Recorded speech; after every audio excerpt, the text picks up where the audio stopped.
एक बार एक युवक जो हाल ही में एक महान गुरु का शिष्य बना था, उनके साथ ध्यान, साधना और आत्मचिंतन की शिक्षा ले रहा था। वह मन से बहुत जिज्ञासु था, लेकिन भीतर बहुत उलझन से भरा हुआ भी। एक दिन वह गुरु के पास गया और बोला, गुरुदेव, मैं एक बात समझ नहीं पाता।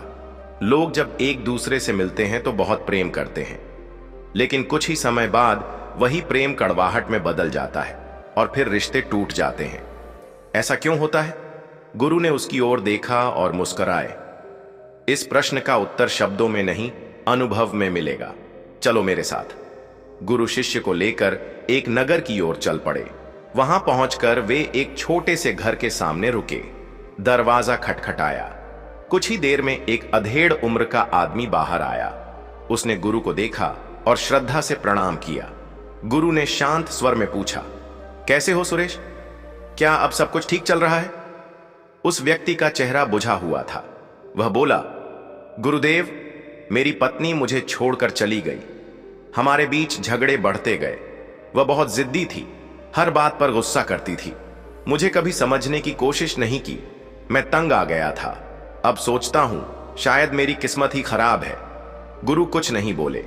उन्होंने शिष्य की ओर देखा और बोले, अब हम चलते हैं। थोड़ी दूर चलने के बाद गुरु ने शिष्य से कहा, अब चलो एक और घर में चलते हैं। दूसरे घर में भी वही बात हुई। वहां एक वृद्ध स्त्री थी जो अपने बेटे और बहू से बहुत दुखी थी। कह रही थी, बेटा मेरी बात नहीं सुनता, बहू मेरे लिए कुछ नहीं करती, घर में कोई शांति नहीं है। गुरु वहां से भी शांति से लौट आए। अब शिष्य ने पूछा, गुरुदेव, आप मुझे यह सब क्यों दिखा रहे हैं? गुरु बोले, मैं तुम्हें इंसानों की आदतें दिखा रहा हूं। हर कोई सिर्फ बुराइयों को याद रखता है, अच्छाइयां बहुत जल्दी भूल जाती हैं, और यही कारण है कि प्रेम नफरत में बदल जाता है। जब मन केवल दोष खोजता है तो रिश्तों में दरार आनी ही है। शिष्य कुछ सोच में पड़ गया। वह चुपचाप चल रहा था। तभी गुरु बोले, तुम्हें सच में जानना है कि रिश्ते कैसे बचे रहते हैं, तो कल सूरज उगने से पहले एक काम करना। उस व्यक्ति के पास जाकर जिसकी पत्नी चली गई है, उससे कहना कि वो अपनी पत्नी की एक अच्छाई याद करे, सिर्फ एक। अगली सुबह शिष्य ने वही किया। वह उस व्यक्ति से मिला और बोला, आपकी पत्नी में कोई एक अच्छाई हो तो बताइए। पहले तो वह व्यक्ति चुप रहा, फिर बोला, एक बार मेरी मां बहुत बीमार थी तो उसने उनकी बहुत सेवा की थी।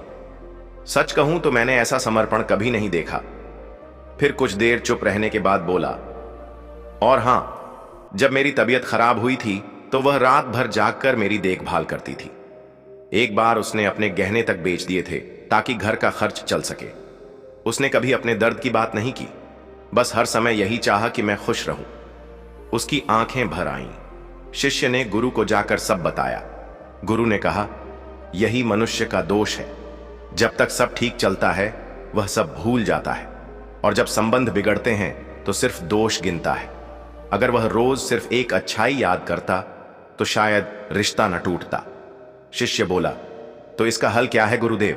गुरु बोले, रोज रिश्तों की समीक्षा मत करो, रोज उन्हें सींचो। प्रेम एक पौधा है, अगर रोज उसके कांटे गिनोगे तो फूल कभी नहीं दिखेंगे, लेकिन अगर रोज एक बूंद विश्वास और एक छुटकी सहनशीलता डालोगे तो वो हमेशा खिला रहेगा। शिष्य की आंखें खुल गई थीं। उसे जीवन की एक बड़ी सीख मिल चुकी थी। वह समझ गया कि रिश्ते तब नहीं टूटते जब झगड़े होते हैं, रिश्ते तब टूटते हैं जब हम सिर्फ बुराई देखने लगते हैं और अच्छाई भूल जाते हैं। सीख जो इस कहानी से मिलती है, हर व्यक्ति में अच्छाई और बुराई दोनों होती हैं, लेकिन हम जो देखना चाहें वही दिखता है। अगर किसी को रोज सिर्फ दोष के चश्मे से देखोगे तो प्रेम भी नफरत बन जाएगा। रिश्तों को तोड़ना आसान है, लेकिन उन्हें समझना, निभाना और बचाना ही असली कला है। हर रिश्ता तब तक मजबूत रहता है जब तक हम अहंकार से नहीं, प्रेम से देखते हैं। शिष्य अब हर दिन लोगों से मिलकर उनकी कहानियां सुनने लगा था। किसी की पत्नी छोड़ गई थी, किसी का बेटा बात नहीं करता था, किसी की बहू हर बात में ताना देती थी, और किसी को अपने भाई से धोखा मिला था। हर एक कहानी में एक ही बात थी, वो बदल गया है। उसमें अब पहले जैसा प्यार नहीं रहा। उसने कभी मेरी कद्र नहीं की। मैंने बहुत सहा, अब और नहीं। शिष्य ने यह सब सुना और अपने गुरु के पास लौट आया। वह बोला, गुरुदेव, हर कोई अपने दुखों का पहाड़ लेकर बैठा है, पर कोई यह स्वीकार नहीं करता कि उसने भी किसी को दुख दिया होगा। क्या लोग खुद को कभी आईने में नहीं देखते? गुरु मुस्कुराए और बोले, बिल्कुल नहीं। जब मन दुख में होता है तब वो खुद को सही साबित करने के लिए हर तर्क को हथियार बना लेता है, और जब इंसान को खुद को सही ठहराना होता है तब उसे दूसरा हमेशा गलत दिखता है। यही भ्रम है, यही मोह है, यही अशांति की जड़ है। शिष्य कुछ पल चुप रहा, फिर बोला, गुरुदेव, फिर कोई अपने भीतर झांकता क्यों नहीं? रिश्तों को टूटने से बचाने की कोशिश क्यों नहीं करता? गुरु धीरे से बोले, क्योंकि सत्य की ओर चलना सबसे कठिन रास्ता है। अपने दोष देखना आसान नहीं। मन हमेशा चाहता है कि वह देवता बने, और जब कोई उसका आईना बनता है तो वह उसे ही तोड़ देता है। इसीलिए दुनिया में रिश्तों का टूटना आम बात हो गई है, लेकिन उनका निभ जाना चमत्कार बन गया है। शिष्य की आंखों में एक चमक थी। उसने कहा, तो गुरुदेव, यदि हर कोई केवल अपने हिस्से की अच्छाई देखे, यदि हर व्यक्ति एक दूसरे की सेवा, सहनशीलता और चुपचाप किए गए बलिदानों को देखे, तो क्या हम जीवन को प्रेम से नहीं भर सकते? गुरु मुस्कुराए और बोले, यही जीवन की साधना है। सिर्फ ध्यान बैठकर आंख बंद करने का नाम नहीं है साधना। साधना है जब तुम किसी को क्षमा कर सको, जब तुम किसी की अच्छाई को उसकी बुराई से बड़ा देख सको, जब तुम अपने अहंकार से उतरकर किसी को गले लगा सको। साधना है जब तुम बिना शर्त प्रेम कर सको। शिष्य की आंखों से आंसू बह रहे थे। उसने पहली बार यह महसूस किया था कि असली तपस्या किसी पहाड़ या जंगल में नहीं होती, वह तो रोजमर्रा के रिश्तों में होती है, जहां हर दिन नफरत को माफी में बदलना, हर शिकायत को ध्यान में बदलना और हर चोट को प्रेम से भर देना ही सबसे बड़ा अध्यात्म है। गुरु बोले, याद रखना, जीवन का उद्देश्य केवल सुख पाना नहीं है, बल्कि समझ पाना है। और जो रिश्तों की सच्चाई को समझ गया, वह स्वयं जीवन को समझ गया।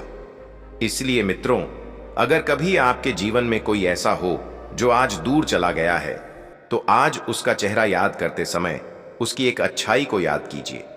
शायद कोई ऐसा दिन याद कीजिए जब उसने आपके लिए कुछ किया हो, बिना कहे, बिना दिखावे के, और खुद से पूछिए, क्या मैं सिर्फ उसकी गलती देखता रहा और उसकी अच्छाइयों को भूल गया?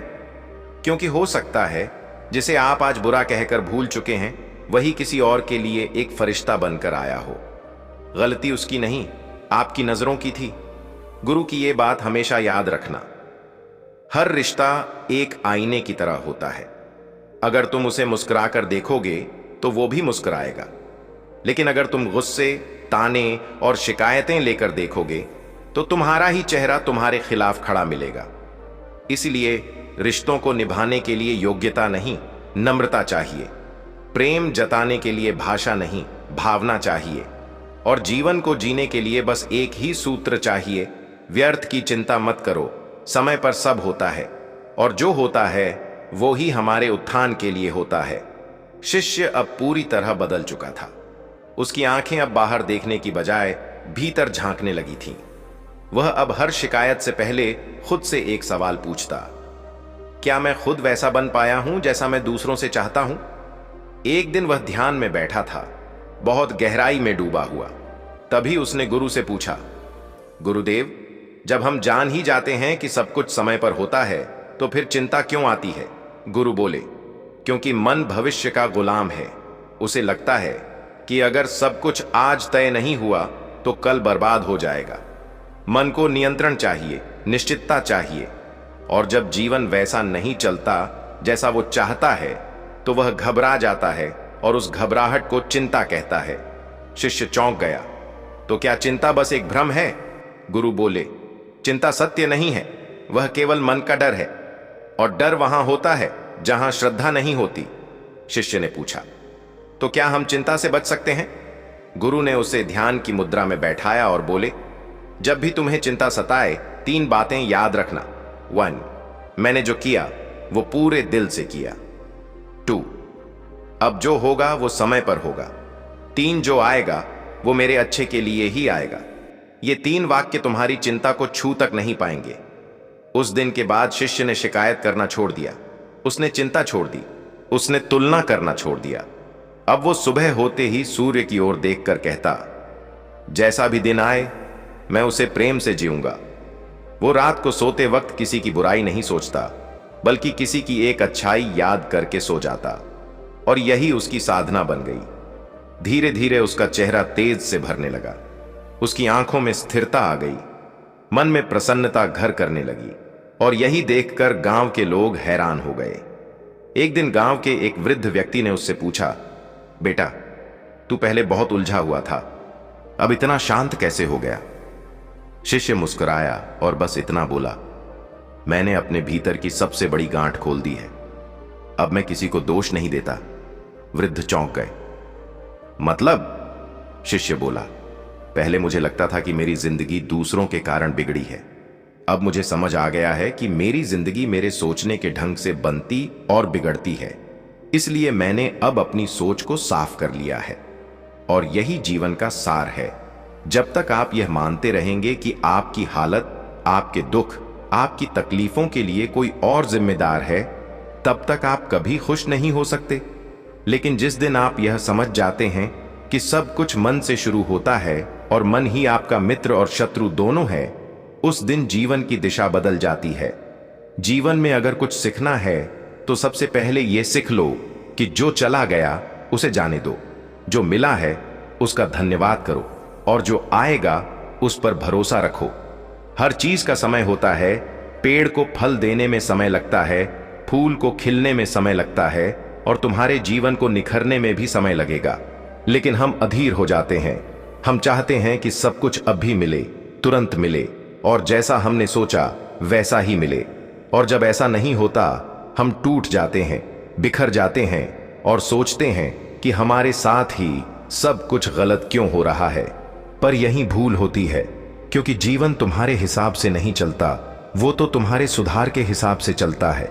इसलिए यदि तुम परिश्रम कर रहे हो, सच्चाई से चल रहे हो, और किसी का बुरा नहीं सोचते, तो विश्वास रखो, तुम्हारी कहानी का अंत अभी नहीं हुआ है। जो चीज आज तुम्हें रुला रही है, कल वही तुम्हारे चेहरे की मुस्कान बन सकती है। बस थोड़ा और धैर्य रखो, थोड़ा और भरोसा रखो, क्योंकि ईश्वर देर करता है पर अंधेर नहीं करता। और याद रखना, व्यर्थ की चिंता मत करो, समय पर सब होता है, और जो होता है वो ही हमारे जीवन को सुंदर बनाता है। अगर ये कहानी आपके दिल तक पहुंची हो तो इसे अपने किसी ऐसे दोस्त या रिश्तेदार के साथ जरूर शेयर करें जो आज टूट रहा है। शायद ये कहानी उसके जीवन को फिर से जोड़ दे। कमेंट में सिर्फ इतना लिखो, मैं समय पर भरोसा करता हूं, और देखो जादू कैसे होता है।